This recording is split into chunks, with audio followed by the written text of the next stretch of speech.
Vamos a revisar el primer comunicado de un grupo de relatores especiales de la ONU que hizo un llamado a Nicolás Maduro para que esclarezca las denuncias de detenciones arbitrarias y el uso excesivo de la fuerza contra manifestantes y periodistas durante la ola de protestas de las últimas semanas. Estos son algunos apartes del comunicado. Los recientes episodios de violencia ocurridos en medio de las protestas en Venezuela deben ser investigados urgentemente y a fondo, y los responsables deben rendir cuenta de sus actos ante la justicia. Las informaciones recibidas sobre la detención arbitraria de varios periodistas y sobre la suspensión de las actividades de radiodifusión del canal de televisión NTN 24 mientras cubrían las protestas son muy preocupantes. Estos informes también deben ser aclarados con urgencia y cualquier persona que permanezca detenida arbitrariamente debe ser puesta en libertad sin condiciones. Y a esto se le suma otro comunicado que aparece también en la noche del miércoles ante la grave situación de Venezuela. Los expresidentes Ricardo Lagos de Chile, Óscar Arias Sánchez de Costa Rica, Alejandro Toledo de Perú y Fernando Henrique Cardoso de Brasil suscribieron una declaración conjunta en la cual llaman al gobierno venezolano a luchar por mantener el diálogo en medio de este conflicto social y político que afecta a dicho país, además de respetar los derechos humanos en la nación. Hemos venido observando con preocupación y alarma los acontecimientos que se han desarrollado en Venezuela durante las últimas semanas. Manifestaciones estudiantiles de protesta pacífica contra las políticas del gobierno, que son normales en cualquier sociedad democrática, han sido objeto de represión desproporcionada por parte de la fuerza pública y ataques por parte de grupos armados ilegales que algunos medios vinculan con partidos políticos en el gobierno. Adicionalmente, la protesta cívica y la oposición democrática han sido criminalizadas. Se amenaza con procesos penales a numerosos estudiantes presos. El señor Leopoldo López, líder de un partido opositor, ha sido precipitadamente privado de su libertad e inculpado por diversos delitos. Con su sesgo notoriamente político, y otros líderes democráticos son perseguidos penalmente por razones políticas. Como amigos que somos de la democracia venezolana, confiamos que este país logre superar la extrema polarización y la intolerancia que ha dominado la escena política en los últimos años. Debatimos y analizamos este tema. Saludo desde Caracas, Venezuela, a Milos Alcalay, ex embajador de Venezuela ante la ONU, ex viceministro de Relaciones Exteriores, aquí en nuestros estudios en Nueva York, desde donde seguimos transmitiendo Zoom a la noticia. Me acompaña Rafael Matus Ruiz, corresponsal en Nueva York del diario La Nación de Argentina, periodista. Señores, gracias por participar aquí en el programa. Rafael, un gusto tenerte aquí en Zoom a la noticia. Vemos más comunicados, vemos que empieza a, sin duda, después de 3 semanas, a aparecer lo que todo el mundo decía que tenía que aparecer al inicio, una presión internacional. ¿Qué pueden originar este tipo de comunicados de expresidentes y ya de relatores de Naciones Unidas? Bienvenido. Gracias. Como bien decías, la situación en Venezuela ha sido deteriorando con el paso del tiempo, y el gobierno de Nicolás Maduro ha adoptado esta actitud bastante característica del chavismo de encerrarse hacia adentro y acusar hacia afuera.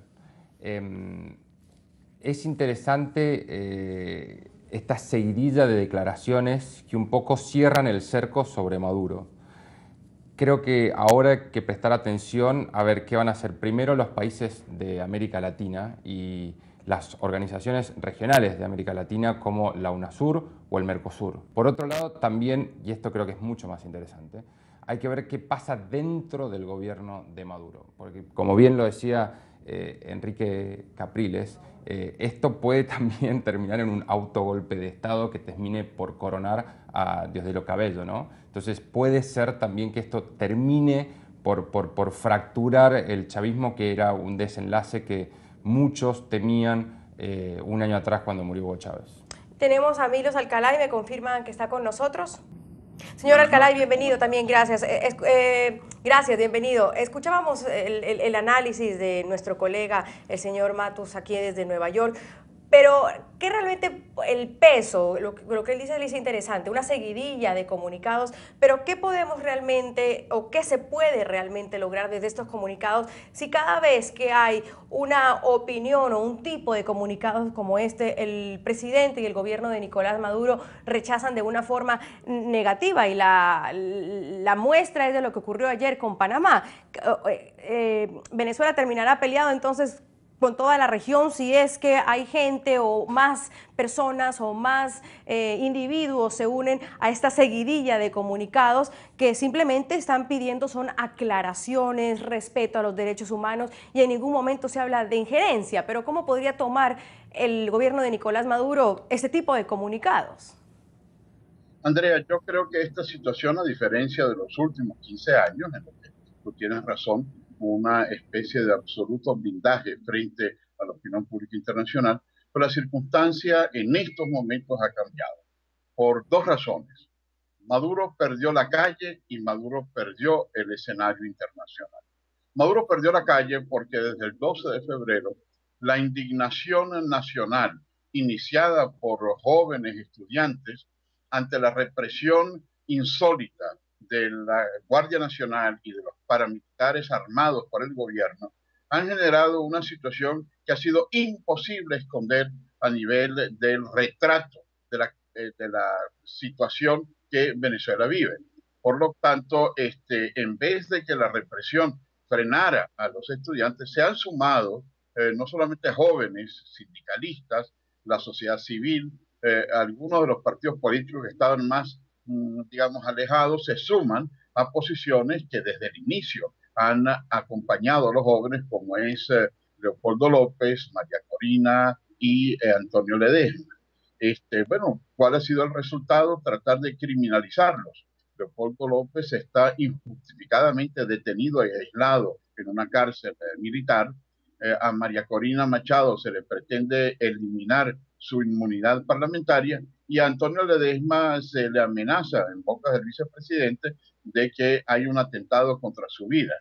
Primera llamada que en 15 años le da un vicepresidente de la República. Pero se han sumado otros dirigentes de la MUD y al mismo tiempo todos los representantes que han seguido adelante por una situación que tiene muy nerviosa el gobierno. Este nerviosismo de Maduro ha generado un cambio en la cuestión internacional. Por supuesto que aplaudimos la decisión de estos grandes tenores de la política latinoamericana, como la que tú acabas de leer, pero no son los únicos. Hemos visto cómo el secretario general de las Naciones Unidas se ha pronunciado claro, la alta comisionado de Naciones Unidas para los Refugiados, los parlamentos, no solamente el Senado de Chile, el Senado de México, el Senado de los Estados Unidos, el Parlamento Europeo, votaron los socialistas, los verdes, junto a los conservadores y a los populares. Maduro ha perdido el escenario internacional. Jagua por primera vez tuvo que recorrer las capitales suramericanas para tratar de impedir la reunión de la OEA y no lo logró. Tuvimos en Venezuela el aniversario de la muerte de Chávez, la ausencia total de los mandatarios con excepción de 3. De manera que es una pérdida del escenario internacional.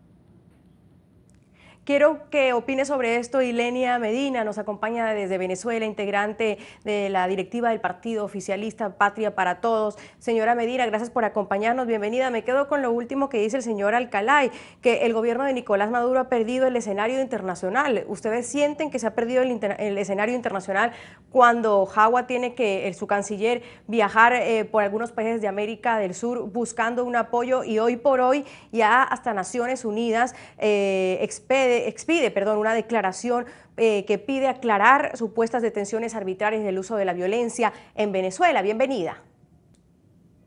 Evidentemente, lo que bien sabe el señor Alcalay, que este es un formato que ya fue utilizado en el año 2002. Todos los organismos, mecanismos de la derecha internacional han actuado en contra de Venezuela en estos 15 años de la misma manera, como lo han hecho con Bolivia, como lo han hecho con Ecuador, como lo han hecho siempre, si no nos extraña. Ahora, ellos saben exactamente cuál es la capacidad de respuesta del pueblo venezolano y del gobierno, que tiene el apoyo contundente del pueblo, y los organismos internacionales, los organismos serios internacionales han actuado como corresponde.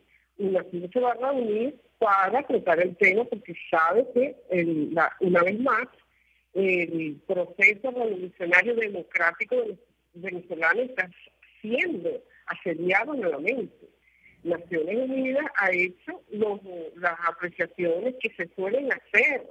Ahora, que los medios internacionales tratan de distorsionar algunas tareas normales o apreciaciones que puedan tener relatores en materia de derechos humanos, ha sido así, pues. Eso es una práctica común. Señor Matus, en el comunicado de la ONU hay algo interesante, porque aparte de que se aclara y se cuestiona, los expertos independientes recalcaron que están listos para visitar el país y participar en un diálogo constructivo con todas las partes. Un poco lo que se pedía por parte de la OEA, que Maduro dijo ayer miércoles que no iba a aceptar ninguna comisión de la OEA, pues no creo que se acepten una comisión de la ONU en este caso. ¿Quién podría hacerle sonar quizás alguna campana al gobierno de Nicolás Maduro en estos momentos? Porque están diciendo que son organizaciones siempre de la derecha. ¿Quién podría, como dicen en inglés, ring the bell, hacerle sonar algo al presidente Nicolás Maduro en este caso? Es muy interesante tu pregunta porque es muy difícil entablar una negociación o, como vos decís, hacerle sonar la campana a alguien que está a la defensiva y quien está acorralado. No tiene muchas opciones Nicolás Maduro, sobre todo si, como bien decía Alcalay, se enfrenta a una situación en la cual ha perdido el apoyo interno y ha perdido el apoyo externo. Creo que, insisto en que lo más importante para ver ahora es qué va a hacer el chavismo. ¿Tú sí crees que perdió el apoyo externo? Cuando UNASUR sigue todavía... Bueno, por eso hay que ver a ver qué hace América Latina, que hasta ahora, hasta el momento, siempre ha intentado jugar un equilibrio y un poco ha blindado a Venezuela de la ofensiva externa. Lo que pasa es que la información que tenemos sobre Venezuela, las imágenes que salen de Venezuela, las denuncias que surgen de Venezuela, son realmente muy fuertes como para darle la espalda y seguir respaldando a un gobierno que ha quedado muy desprestigiado por sus acciones, no solamente de lo que hemos visto en los últimos meses, sino desde que Maduro sucedió a Chávez. Maduro nunca pudo realmente asentarse como el sucesor del comandante, nunca pudo ser el heredero del proyecto chavista, nunca se terminó de ganar la confianza externa o interna para tratar de liderar una transición post-Chávez. ¿Que lo lleva a esto? ¿A lo que se está viviendo hoy por hoy? Quizás, quizás. Hacemos una primera pausa, revisamos los comentarios de nuestros televidentes a través de las cuentas de Twitter que ustedes están viendo en estos momentos en su pantalla y hacemos el primer corte y ya regresamos. @Rayepember. Renuncia de Maduro, disolver el Congreso y otros entes, revocar la Constitución de Chávez y llamar a elecciones. @Carlos Vera. Persistir hasta vencer en Venezuela. Aquí, en tu país y el mío, frenar la franquicia chavista a tiempo. @Mario Murgueitio. Es lo más nefasto que hace el gobierno venezolano. El comercio con Panamá es importante.